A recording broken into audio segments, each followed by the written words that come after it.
আসসালামু আলাইকুম টিক্যাববাসী। ডিজিটাল টিক্যাবের আরও একটি নতুন ভিডিওতে সবাইকে স্বাগতম। আজকে আমরা কথা বলবো ইউটিউব মনিটাইজ নিয়ে। বিশেষ করে বর্তমানে খুব কমন একটি প্রশ্ন হয়ে থাকে এবং বিভিন্ন গ্রুপে দেখে থাকি যে তার চ্যানেলটি মনিটাইজ হচ্ছে না, আমার চ্যানেলটি মনিটাইজ হচ্ছে না।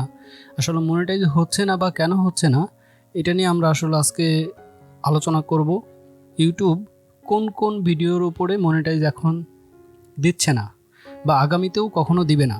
তো সর্বপ্রথম আমি যদি আমার এই ভিডিওর স্লাইডে একটু দেখি তাহলে দেখব যে creative common video use slide show, অর্থাৎ স্লাইড ভিডিও বানাচ্ছেন, কোনো ইমেজ দিয়ে স্লাইড শো বানাচ্ছেন এবং ভয়েস ওভার দিচ্ছেন, সেই ভিডিওগুলোতে সাধারণত এখন মনিটাইজ দিচ্ছে না। কিওয়ার্ড স্টাফিং, রিউজ কন্টেন্ট, আমরা একে একে সবগুলো দেখার চেষ্টা করব। প্রথমে যাব ক্রিয়েটিভ কমন ভিডিও ইউজ। আমি একটু প্র্যাকটিক্যালে চলে যাই।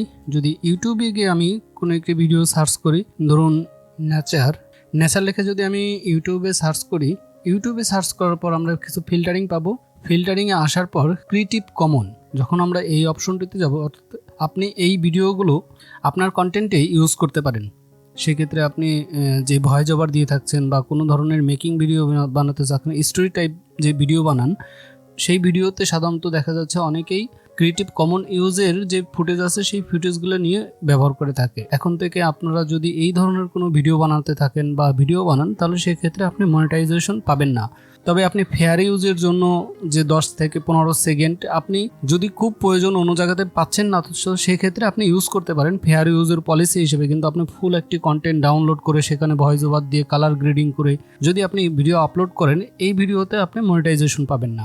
দ্বিতীয়তে আছে slide show video with voice over. সাধারণত দেখা যাচ্ছে আমরা অনেকেই স্লাইড শো ভিডিও দিয়ে থাকি। আমরা যদি একটু দেখি স্লাইড শো ইমেজ দিয়ে যে ভিডিওগুলো সাধারণত স্লাইড হয়ে থাকে, যেমন এই যে এই ভিডিওটা যদিও একটি টিউটোরিয়াল, কিন্তু স্লাইড শো বলতে আমি বুঝিয়েছি যে ইমেজ দিয়ে, শুধু ভয়েস ওভার দিয়ে ইমেজ কালেক্ট করে বিভিন্ন ধরনের ইমেজ নিয়ে এসে যখন আপনি স্লাইড শো ভিডিও বানাবেন, সেই ভিডিওতে সাধারণত মনিটাইজেশন এখন আপনি পাবেন না।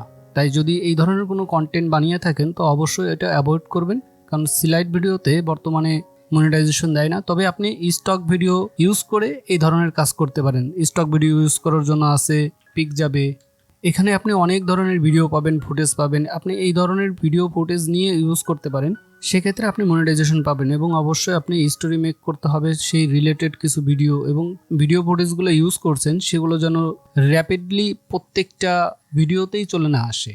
প্রত্যেকটা ভিডিওতে যখনই চলে আসবে তখন দেখা যাবে যে আপনার রিইউজড কন্টেন্ট হিসেবে ধরবে, তো সেটা অ্যাভয়েড করবেন। তৃতীয় আছে কিওয়ার্ড স্টাফিং। কিওয়ার্ড স্টাফিং বলতে যখন আপনি কোনো একটা টাইটেলে যাবেন, আমি যদি কোনো ভিডিওতে যাই, কিওয়ার্ড স্টাফিং যখন আপনি আপনার কোনো ভিডিওতে কোনো একটা স্পেসিফিক কিওয়ার্ড টার্গেট করেছেন এবং সেটা দিয়ে সেটা র্যান্ডমলি আপনি কিওয়ার্ড রিলেটেড কিওয়ার্ড লিখে এখানে আপনি অ্যামাজন অ্যাফিলিয়েট নিশ, অ্যামাজন অ্যাফিলিয়েট, বিভিন্ন ধরনের, অর্থাৎ একই কিওয়ার্ড আপনি বারবার ইউজ করে যাচ্ছেন, আপনার ভিডিওতে ইনপুট করে যাচ্ছে, তো সেক্ষেত্রে সেটা কিওয়ার্ড স্টাফিং হিসেবে ধরবে। আর এই যখন কিওয়ার্ড স্টাফিং হবে তখন ইউটিউব আপনাকে মনিটাইজটা দিবে না। তো এই ক্ষেত্রে অবশ্যই খেয়াল রাখবেন যে একটা ভিডিওতে সামারি অবশ্যই লিখতে পারেন। আপনি যদি মনে করেন যে একটা সামারি লিখবো বিভিন্ন কিওয়ার্ড দিয়ে, আপনি সেক্ষেত্রে সামারি লিখতে পারেন, সুন্দর করে একটা সামারি লিখবেন এবং দেখবেন যে সামারিটা লিখছেন সেখানে যেন আপনার ফোকাসিং কিওয়ার্ড যেন অতিরিক্ত বার না হয়ে যায়। অর্থাৎ আপনি 2 বার বা 3 বার ইউজ করতে পারেন, কিন্তু অতিরিক্ত মাত্রায় যখনই ইউজ করবেন টাইটেলে, ট্যাগে, ডেসক্রিপশনে, তো সেক্ষেত্রে কিওয়ার্ড স্টাফিং হিসেবে ধরবে এবং আপনার মনিটাইজেশনটা ইউটিউব সাধারণত দিবে না। রিইউজড কন্টেন্ট বলতেই আমরা বোঝাই, অর্থাৎ ধরুন আমি এই ভিডিওটি আমি আপলোড করেছি, এখন আমি এই ভিডিওর কোনো একটা পোর্শন 2, 4, 5 মিনিট কেটে আমি আবার নতুন করে আমার ভিডিওতে আমার চ্যানেলে আমি আপলোড করছি, অর্থাৎ 19 মিনিটের একটা ভিডিও হয়েছে। এখন আমি আবার চিন্তা করলাম যে না, আমার এখন কন্টেন্ট দিতে পারছি না, সেক্ষেত্রে আমি আবার 10 মিনিট বা 8 মিনিট বা 5 মিনিটের একটা কন্টেন্ট এই 19 মিনিট ভিডিও থেকেই কেটে আমি আবার আপলোড করছি। সাধারণত এখন এই রিইউজ কন্টেন্ট মনিটাইজেশনের জন্য দিয়ে থাকে না। আমি যদি আমার আরেকবার এবং same content upload many Times, ওই যে আমি বললাম যে এটা আসলে ওই রিইউজড কন্টেন্টের মতো, অর্থাৎ একই কন্টেন্ট আপনি বারবার আপনার চ্যানেলে আপলোড করছেন, অথবা আপনার একই কন্টেন্ট, অর্থাৎ এই কন্টেন্টটাই আপনি আবার আপনার অন্য চ্যানেলে আপনার অন্য থাম্বনেল, অন্য টাইটেল বা অন্য কিছু দিয়ে সেটা আপনি আবার আপলোড করছেন।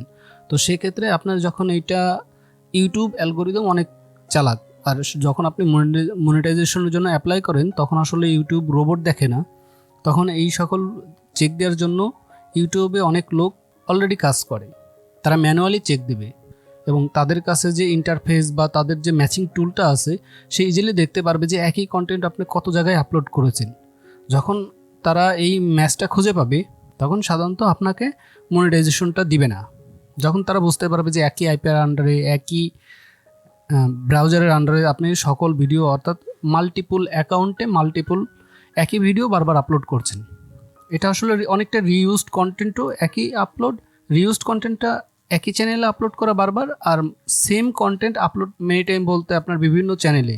মাল্টিপল অ্যাডসেন্স বলতে ধরেন আমি এখানে একটা অ্যাডসেন্স ইউজ করি, আমার আরেকটা ব্রাউজার আছে এখানে আমি আরেকটা অ্যাডসেন্স ইউজ করি, অর্থাৎ একই ব্রাউজারের আপনি যখন মাল্টিপল অ্যাকাউন্ট ইউজ করবেন সেক্ষেত্রে আপনার অ্যাডসেন্সও ডিজেবল হয়ে যেতে পারে, আবার চ্যানেলও সাসপেন্ড হতে পারে। সেক্ষেত্রে আপনার অ্যাডসেন্স চলে গেলে আপনার মনিটাইজেশন তো পাবেনই না, বরং আপনার অ্যাডসেন্স অ্যাকাউন্টটা ডিজেবল হয়ে যেতে পারে।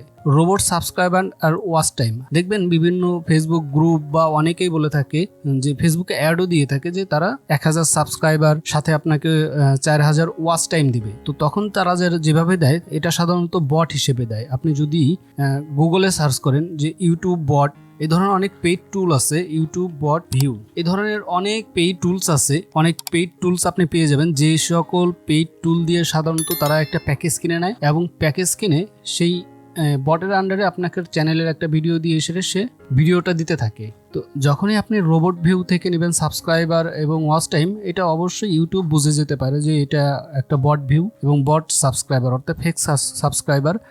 যখনই ফেক সাবস্ক্রাইবার ফেক ভিউ পাবে আপনাকে সেটা চ্যানেল সাসপেন্ডও হয়ে যেতে পারে। Last, title, description and thumbnail.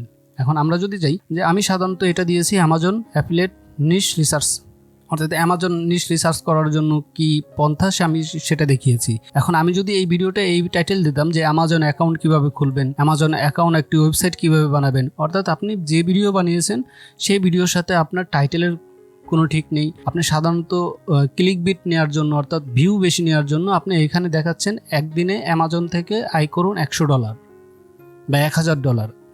তো যখন এরকম মিসম্যাচ হয়ে যাবে সেক্ষেত্রে আপনাকে মনিটাইজেশন দিবেন। আমি আগেই বলেছি যে যখনই আপনি মনিটাইজেশনের জন্য অ্যাপ্লাই করেন তখন ম্যানুয়ালি আমাদের মতো হিউম্যান তখন এই প্রত্যেকটা কন্টেন্ট আপনাকে তাদের যে সিএমএস আছে, তাদের যে ইন্টারফেসটা থাকে ইউটিউব ইন্টারফেস, তারা সেখানে আপনার সকল প্রকার এভরিথিং দেখতে পারে যে এই কন্টেন্ট কোথা থেকে আসছে, এই কন্টেন্ট নতুন আপলোড কিনা, আপনি কবে আপলোড করেছেন আপনার। কারণ আপনি যখন একটা ভিডিও আপলোড করেন তখন আপনার একটা ভিডিওর আপলোডের একটা ইউনিক আইডি জেনারেট হয়।